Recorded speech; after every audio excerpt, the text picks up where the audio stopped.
I'm going to show you how you can cut some copper pipe, but also how you can make some extra income if you have a way of collecting copper.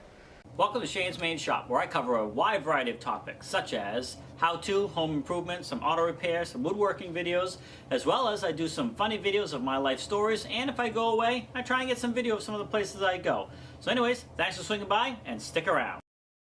Today it's going to be kind of a 2-for-1 video. One, I'm going to show you how you can cut copper pipe, and two, how you can make some extra money by doing some scrapping some steel and copper. In this case, it's copper.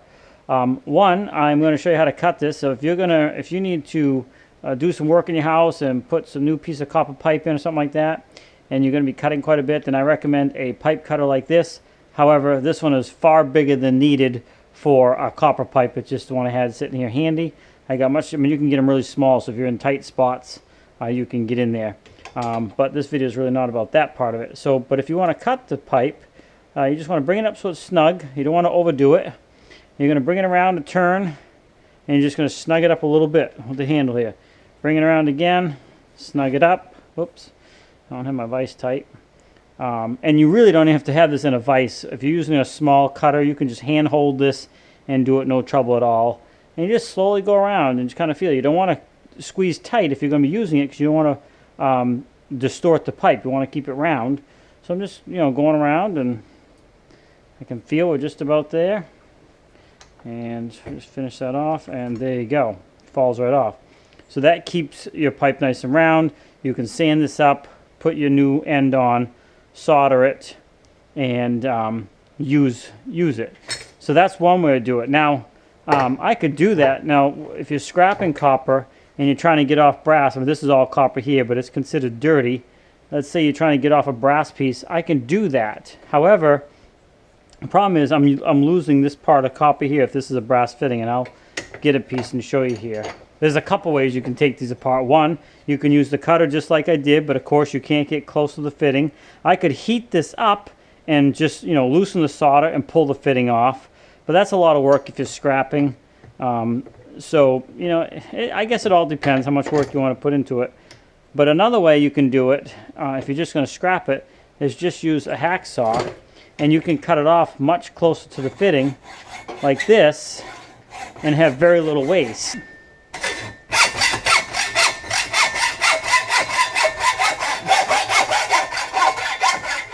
And then you can just kind of finish it off. So if you're scrapping it and you don't want to get too fussy, then this is the way to go. It's faster. You can even use an electric hacksaw, which is what I will use because I have a lot of it to do, and I'll just zing it off.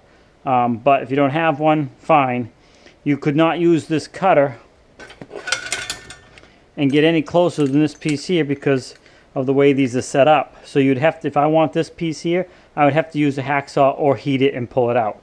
But that's a couple ways you can do it to get the most out of your copper.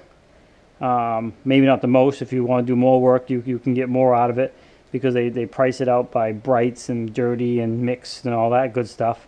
Incidentally, this handle would have to come off if I want to get brass price for this. But that is a couple ways you can cut copper pipe.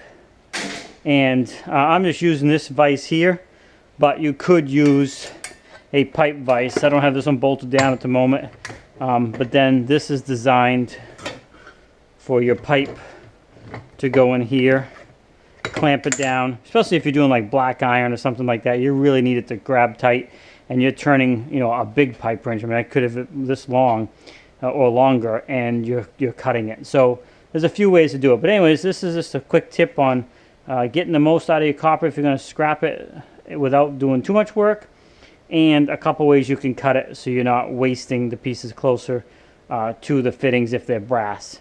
Anyway, thanks for swinging by Shane's Main Shop. Please like, subscribe, comment, come back often for more videos. There'll be a couple up in each corner here that you can check out. And of course, definitely subscribe down here.